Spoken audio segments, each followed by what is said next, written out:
नारायण हरि, नारायण हरि।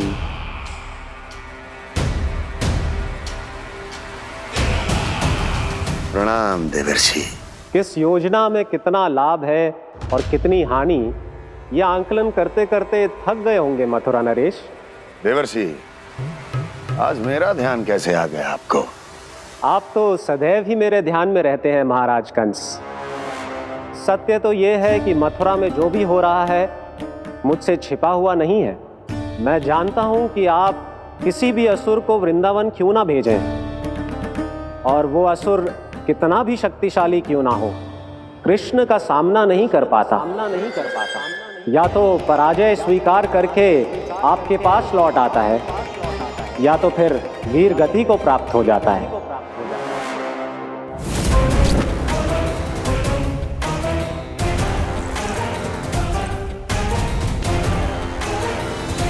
वाह, मुझे मेरी असफलताएं स्मरण कराने आए हैं, मेरे घाव को खुरेदने आए हैं, उन पे नमक छिड़कने आए हैं। मित्र को शत्रु समझने की भूल मत कीजिए महाराज कंस।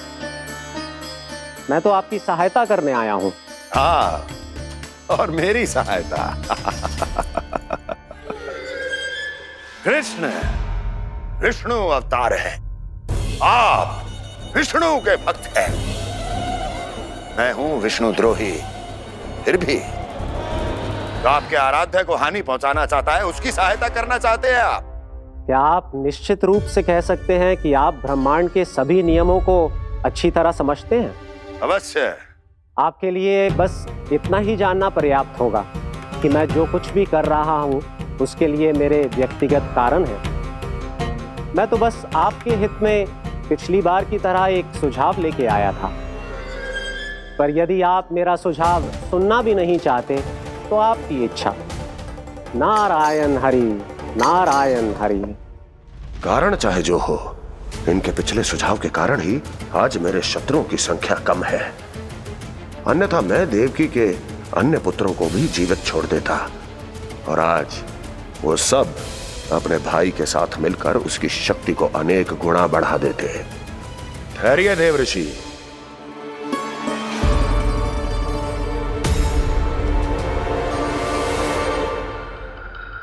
बताइए क्या सुझाव है आपके पास?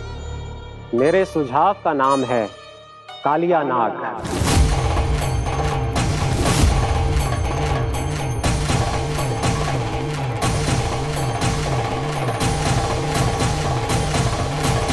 उसके विषय में मैं जानता हूं देवर्षि।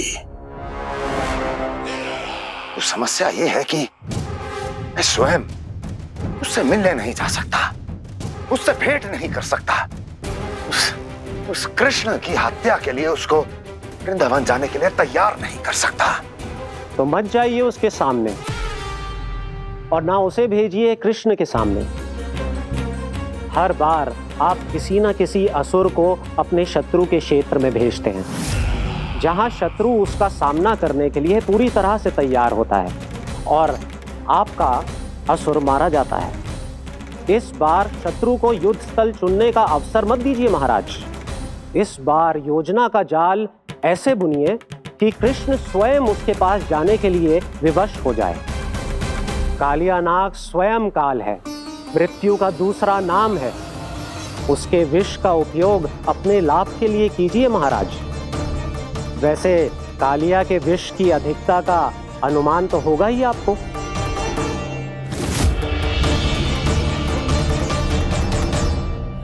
एक बार जो उसके क्षेत्र में पहुंच गया, फिर उसके विष से बचना असंभव है।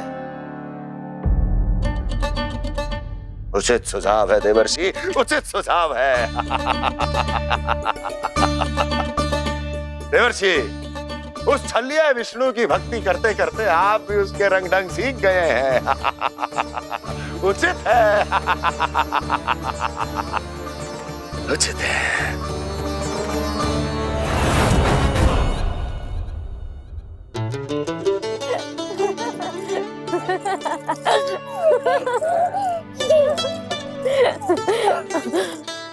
बस बस, बहुत आनंद ले लियो लल्ला। बस अब दूध पी ले। ठहर ठहर, गरम है। जी ले ले।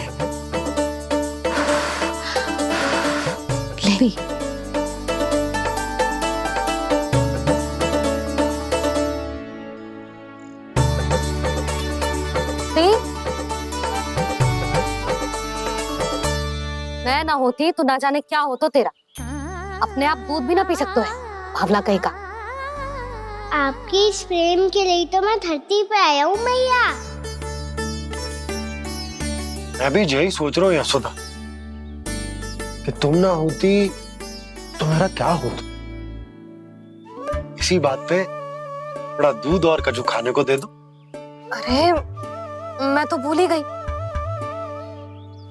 तनिक ठहर जाओ जी, दूध पी लेना तो आपके लिए भी कछु ले आती हूँ।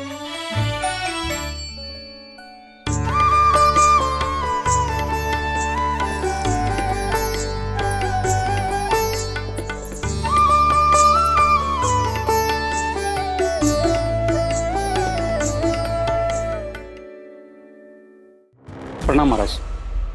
आपकी आज्ञा के अनुसार बिल्कुल वैसा ही पत्र तैयार किया है जैसा आप चाहते थे।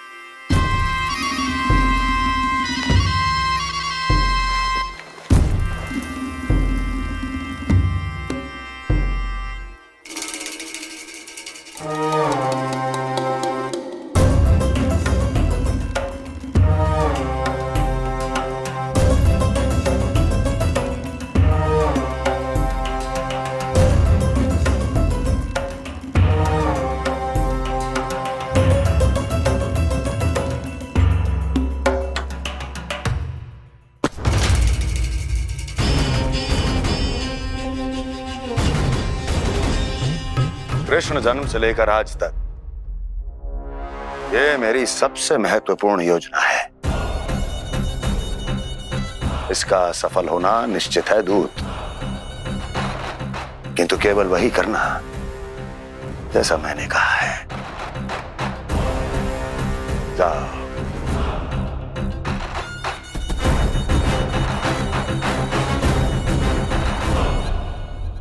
कान्हा,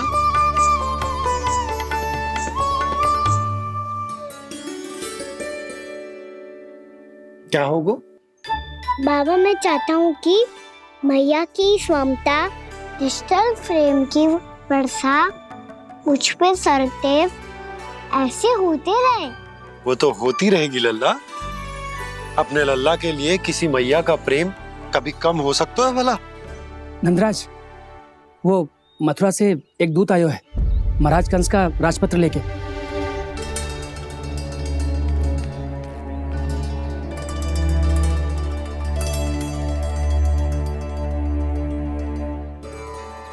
कान्हा अब क्या करने वाला है? तेरे बाबा कहाँ गए? हाँ? कंस मामा का खेल आरंभ हो गया है, पर मैया वो सब सुनेगी तो व्यर्थी चिंतित हो जाएगी। बस थोड़ा बाहर गया मैया, कछु खा लिये से। बाहर इस समय? मैया क्या होगा? मैया देखो ना, पीठ पे कुछ हो रहा है। मेरा हाथ ना पकड़ो, आप करो ना। यहाँ? क्षमा करना मैया, पर अभी बाबा को ही संभालने दो ये सब। कहिए, क्या संदेश लाए हैं आप? नहीं नंदराज नहीं। महाराज कंस का आदेश है कि यह संदेश सभी गांव वालों के साथ ही पढ़ा जाए। ठीक है, मैं गांव वालों के सामने पढ़ दूंगा, पर मुझे तो दीजिए पढ़ने के लिए। महाराज की आज्ञा का पालन करना आपके लिए भी आवश्यक है नंदराज। सभी गांव वासियों की सभा बुलाइए। बंसी, सभी गांव वालों की सभा बुलाओ। राजपत्र में ऐसा क्या संदेश भेजो है कंस ने? अब मेरे पत्र को पढ़कर सब भौचक्के रह जाएंगे। और वो कृष्ण, उस कृष्ण के पांव के नीचे से तो भूमि खिसक जाएगी, आकाश फट पड़ेगा, बिजलियां गिर जाएंगी। प्राप्ति, ओ प्राप्ति, कंस का पत्र स्वयं को बहुत अधिक शक्तिशाली समझता है ना वो।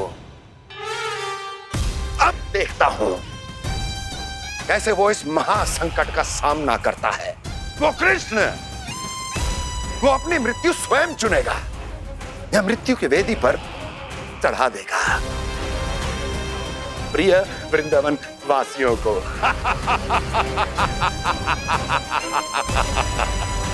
अब आएगा आनंद प्राप्ति, अब आएगा आनंद। सबको इकट्ठा करवा के ही पढ़वाएगो। अवश्य ही कोई विशेष संदेश दिया होगा कंस ने। मैं भी यही सोच रही हूँ सुलक्षणा जीजी, कछु ना कछु तो विशेष है, पर जे हो क्या सकता है। हाँ, बात तो सही है। ऐसा क्या हो सकता है? सभी गांव वासियों के सामने पढ़ा जाए, कछु तो विशेष अवश्य लग रहे हो। बाहर तक कोलाहल क्यों हो रहा है? मैया, मैया, अब क्या होगा? मैया देखो ना, सर पे कछु हो रहा है। लल्ला, नारायण ने तुझे हाथ दिए हैं ना? पीठ की बात अन्य थी। अपने सिर की सेवा स्वयं कर। सर पे तो हाथ पहुंच रहा है ना?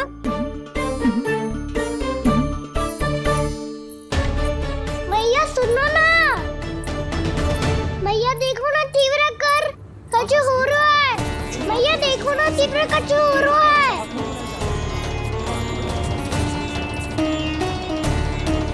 सब लोग आ चुके हैं, अपना संदेश सुनाइए आप। गोपराज नंद और सभी वृंदावन वासियों को सूचित किया जाता है कि मथुरा अधिपति और आप सभी के महाराज कंस ने कल सुबह भव्य पूजा का आयोजन किया है।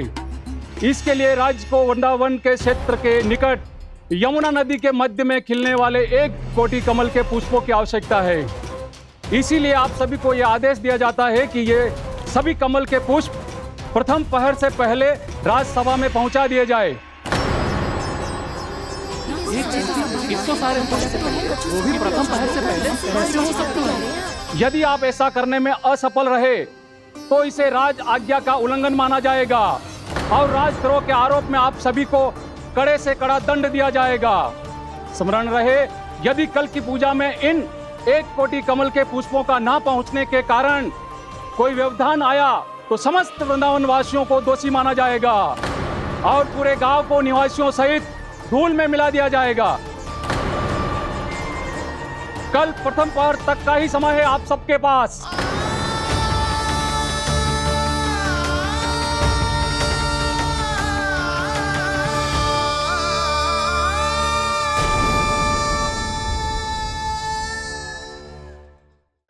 एक कोटि कमल पुष्प, वो भी कल प्रथम प्रहर में? ऐसे कैसे संभव है? और कोई साधारण पुष्प ना, यमुना नदी के मध्य खिलने वाले विशेष कमल के फूल चाहिए उन्हें। लेकिन यमुना नदी में तो कालिया नाग ने विष घोल के रखा है, तो फिर कैसे हो पाएगा? यह संभव है। हमारी मृत्यु का संदेश भेजा है राजा कंस ने। सदैव की भांति इस समस्या पर भी गांव के बड़े ही विचार करेंगे। बालकों का यहाँ होना उचित ना है।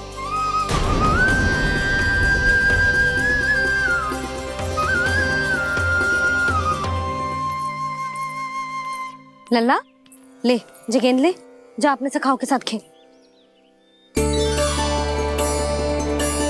सुबह उज्जवल, मधुमंगल वसंता, देखो मैया ने क्या दिया है। चलो खेले, बहुत आनंद आएगा आज।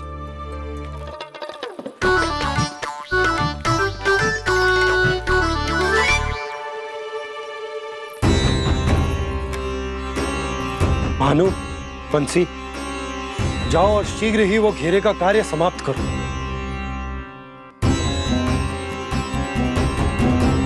पर कछु ना कछु तो करना पड़ेगा ना। पर हम कर ही क्या सकते हैं? पुष्प लाने को और कोई उपाय है भी तो ना। मैं चला जाऊंगा जमुना जी में। वैसे भी मेरे जीवन के कितने दिन शेष बचे हैं। गांव के लिए, समाज के लिए कुछ करके मरूं, तभी तो शांति मिलेगी। ना काका, यदि आप उस विषैले जल में छलांग लगा भी दोगे किंतु 1 कोटि कमल पुष्प एकत्रित कर पाना आपके लिए संभव ना है। इससे अच्छा है कि मैं चला जाऊं। यदि मैं मर भी गया तो मेरे पीछे रोने वाला कोई ना है। किसी को कहीं जाने की आवश्यकता ना है। गोप नरेश होने के नाते ये मेरा कर्तव्य है कि मैं आप सबकी रक्षा करूं। नंदराज, आपको जाना है तो जाओ, हरिया, काका, भैया सब चले जाओ। लेकिन आपको पता है वहाँ का जल कितना विषैला है। आप लोग एक क्षण भी जीवित नहीं रह पाओगे। फिर कैसे इकट्ठा करेंगे 1 कोटि कमल पुष्प? आप बात तो सही कह रही हैं शांति। उस दुष्ट कंस ने ऐसी मांग रख के हम सबको फंसा दिया। हम में से कोई भी क्यों ना चला जाए और इस संकट का समाधान ना निकले को। कान्हा, बताना कौन सा खेल खेलें? गेंद पकड़ खेलते हैं। पर एक बात सुन लो सब, कोई भी तीव्र गति से ना फेंकेगा गेंद को। भैया ने फ्रेम बनाई है मेरे लिए। सब तैयार हो? हाँ।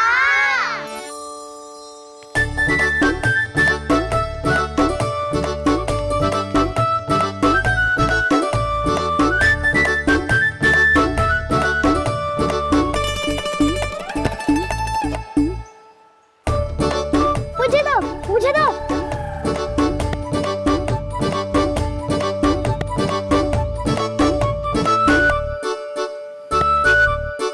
मुझे दो, मुझे दो।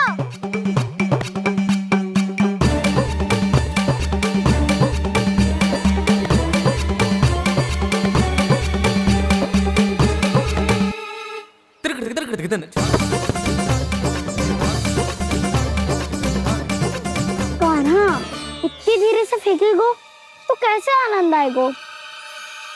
थोड़ा बल लगा के फेंक। हाँ कान्हा, हम अभी बड़े हो गए हैं, तू अब भी छोटे बालकों की तरह फेंक रहा है।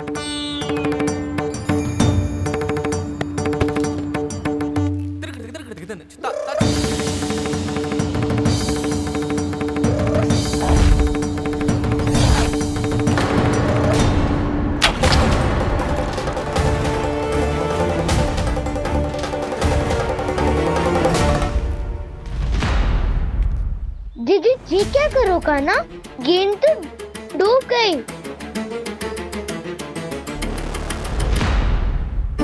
अच्छा, तो ये सब इसकी योजना का भाग था ताकि ये कालिया का सामना कर पाए।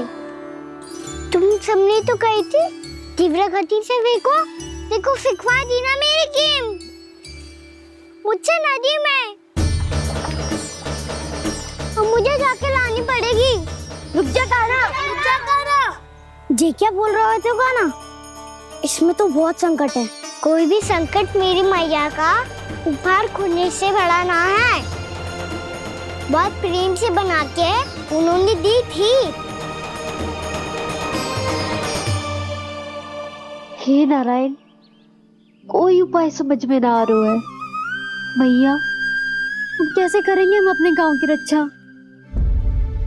कीड़े पड़ेंगे उस दुष्ट को। यदि उसके कारण किसी के प्राण चले गए तो कौन सा फल मिलेगा उसे इस पूजा का? तुम सही कह रही हो यशोदा। और हमारे पास कोई और दूसरा विकल्प भी तो ना है। यदि हमने मथुरा की राज आज्ञा का पालन ना किया तो इसका दुष्परिणाम पूरे गांव को भुगतना पड़ेगा।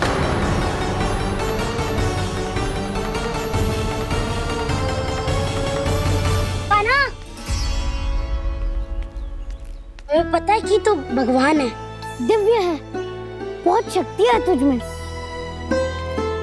पर फिर भी हम तुझे विषैले जल में ना जाने दे सकते। कुछ होगा तो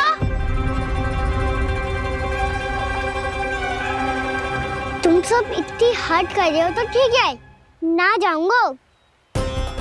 गेंद कहाँ गिरी है, कितनी दूर गई है, ये तो देख लूं, ताकि उसे बाहर निकालने का कोई उपाय ढूंढ पाऊं।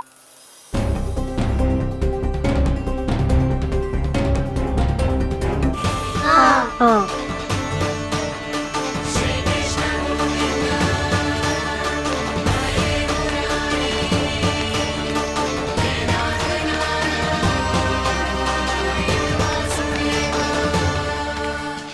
कान्हा की ये लीला तो समझ ही नहीं आ रही।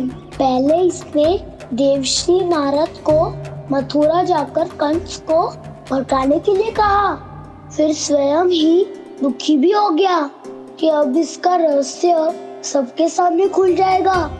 और अभी स्वयं ही तो इसने कहा था कि गेट बहुत महत्वपूर्ण है, फिर स्वयं ही उसे नदी के विसले जल में फेंक दिया।